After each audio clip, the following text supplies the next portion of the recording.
बिस्मिल्लाहिर्रहमानिर्रहीम। स्टूडेंट, आज का जो हमारा टॉपिक है वो मैं आपको एग्जांपल ऑफ कोरिलेशंस करवाऊंगी। आपने डिफरेंट फार्मूलाज तो पढ़ ही लिए हैं, आपने अपनी थ्योरी का कॉन्सेप्ट भी क्लियर कर लिया। अब आपको मैं जो एग्जांपल करवाऊंगी उसका मकसद ये है कि अगर आपको क्वेश्चन आ जाते हैं डिफरेंट टाइप्स के, तो आपको कहाँ पे कौन सा फार्मूला अप्लाई करना है और किस तरीके से आपने सॉल्व करना है। अब स्टूडेंट, हमारे पास एग्जांपल है 14.5। वो कह रहे हैं the following are the measurements of height and weight of 8 men। Height and weight आपको गिवन दे दिया गया है। वो कह रहे हैं calculate the correlation coefficient between the height and weight of 8 men by using the deviations from their mean. अब देखिए, आपको जब मेंशन कर दिया जाए ना कि आपने कौन सा फार्मूलाज अप्लाई करना है, तो वहां आपने फिर वही अप्लाई करना है जो क्वेश्चन में कह रहे हैं। ठीक है, वो अब कह रहे हैं कि आपने कौन सा मेथड यूज करना है, डेविएशन फ्रॉम देयर मीन। आपने अपनी वैल्यूज को डेविएट करना है। डेविएट मीन क्या होता है? माइनस करना है। ठीक है, उसको डेविएट करना है फ्रॉम देयर मीन। तो एक्स बार मीन है ना।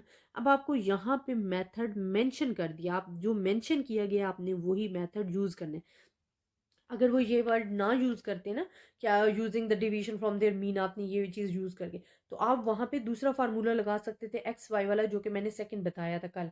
और ये मैं आपको शो करवाती हूँ, ये वाला फार्मूला, ये फार्मूला आप अप्लाई कर सकते थे, बट उस सूरत में जब ये कंडीशंस आपको ना गिवन होती। अब उन्होंने डिविएशंस वाला कहा, तो अब हम ये फार्मूला जो है कोरिलेशंस के लिए अप्लाई करेंगे। अब स्टूडेंट, आपके पास सेकंड उन्होंने क्वेश्चन मैं आपको बताती हूँ, फिर मैं आपको सॉल्व करवाती हूँ।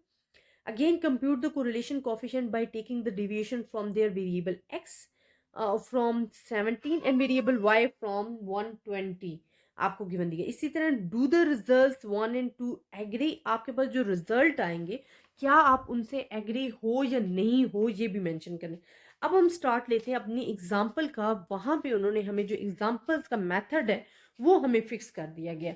तो अब मैं अपनी स्टार्ट लेती हूँ एग्जाम्पल और साथ साथ आपको समझाती जाती हूँ।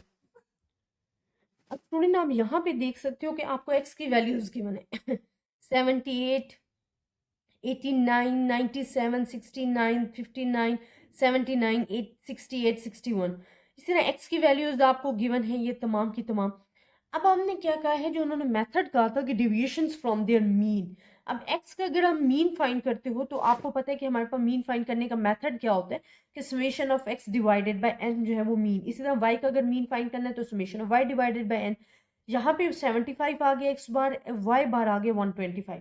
आपने मीन फाइंड किया। अब 75 यहाँ आ गया ना मीन की जगह। आपने इसमें से एक्स की वैल्यूज जो है वो डिविएट करते जाने, माइनस करते जाने। इसी तरह वाई की वैल्यूज यहाँ से डिविएट करते जाने।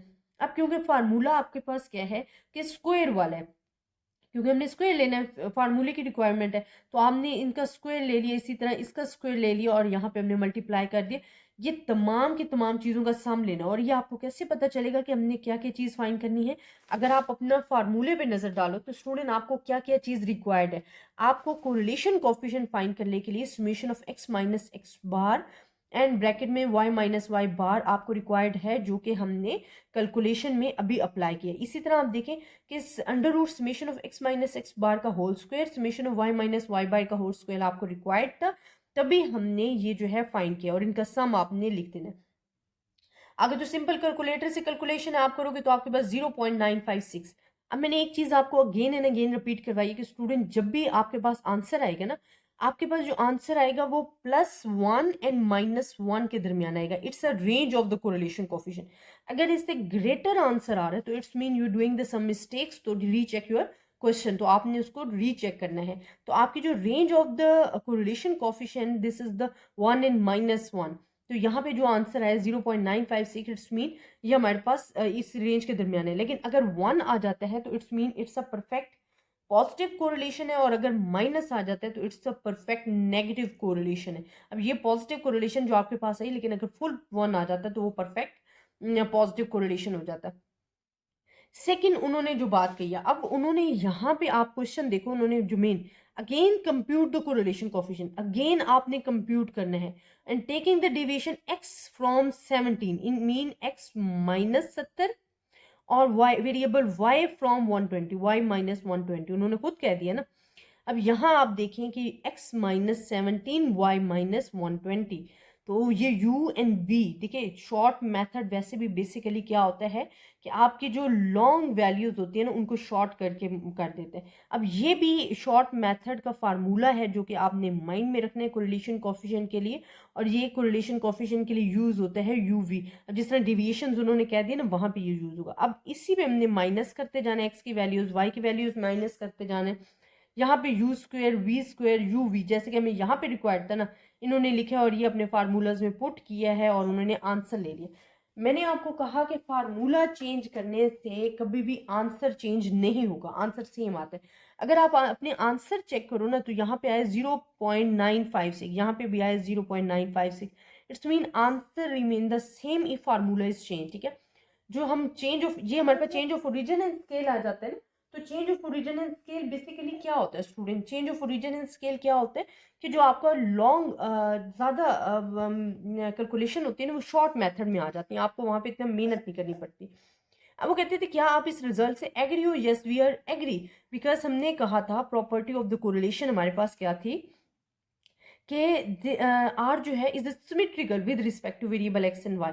तो सेम यही आ गया कि r x y is equals to r u v. Change value आपके डेविएशंस करने से जो आपका आंसर है उस पर इफेक्ट नहीं पड़ना, तो हम क्या है कि वी आर एग्री। तो ये आपका क्वेश्चन जो है मुकम्मल हो जाता है, आपने एक एक स्टेप को देखना होता है। अच्छा स्टूडेंट, एक और एग्जाम्पल साथ में करा देती हूँ, वो भी बड़ी इंपॉर्टेंट है कि अगर हम कहते हैं the following data were obtain from a sample 10 person with height.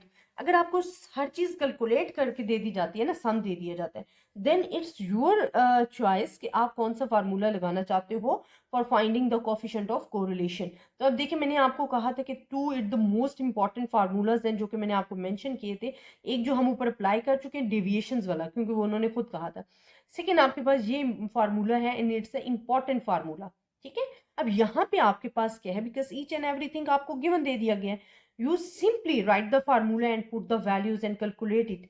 तो आपके पास जो आंसर आ रहा है वो आ रहा है 0.79 and range of the correlation coefficient is 1 and -1, जो आपने माइंड में रखना है और इस तरह आपके पास आंसर आ जाएगा। तो ये छोटी छोटी चीजें हैं जो कि आपको बताएंगी कि आपने अपने क्वेश्चंस को किस तरीके से सॉल्व करना है। और अगर डिफरेंट वैल्यूज डिफरेंट तरीके से आ जाती हैं तो आपने कंफ्यूज नहीं होने, बल्कि अपने फार्मूले जो हैं वो अच्छे तरीके से याद करने हैं और फिर आपने देखना है कि कौन सा फार्मूला आपके क्वेश्चंस के हिसाब से परफेक्ट जो है वो सूट करेगा। तो आई होप स्टूडेंट आपको इस लेक्चर की समझ आई होगी, लेकिन अगर आपको फिर भी किसी भी किस्म की कंफ्यूजन है तो आप मुझसे डिस्कस कर सकते हो। ज़्यादा से ज़्यादा स्टूडेंट्स के साथ शेयर कीजिएगा ताकि हर स्टूडेंट इससे फ़ायदा उठा सके। अल्लाह हाफिज़, अपनी दुआ में याद रखिएगा।